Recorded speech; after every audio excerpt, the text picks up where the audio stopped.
বর্তমান সময় বিজ্ঞান ও প্রযুক্তির যুগ। এই যুগে আমাদের সকলের হাতে হাতে, এমনকি ঘরে ঘরে স্মার্টফোন, ডিএসএলআর ক্যামেরা সহ না জানি কত কি ইলেকট্রিক ডিভাইস। আর এই ইলেকট্রিক ডিভাইস এতটা সহজলভ্য যে আমরা এদেরকে নিজেদের কন্ট্রোলে নিয়ে আমরা আমাদের সুন্দর মুহূর্ত, আশেপাশের মুহূর্তগুলোকে ক্যাপচার করতে ব্যস্ত হয়ে যাই। আমরা এগুলো ক্যাপচার করতে এতটাই ব্যস্ত হয়ে যাই যে আমরা আমাদের নিজেদের খেয়াল রাখতেও ভুলে যাই। এই যে ক্যামেরা হাতে ভাইয়াটিকে দেখলেন, তিনি হচ্ছে জনপ্রিয় ইউটিউবার RS ফাহিমের সহকারী। সিরাজগঞ্জে একটা ব্রিজের শ্যুট করতে গিয়ে খোলা গাড়িতে তিনি ছিলেন।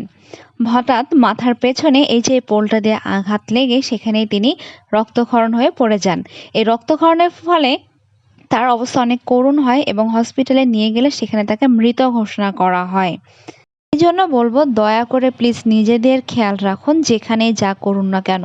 কারণ আপনাদের মৃত্যুর পরে আপনাদের পরিবার এবং প্রিয়জনদের যে করুণ অবস্থা হবে সেটা আপনি কল্পনাও করতে পারবেন না।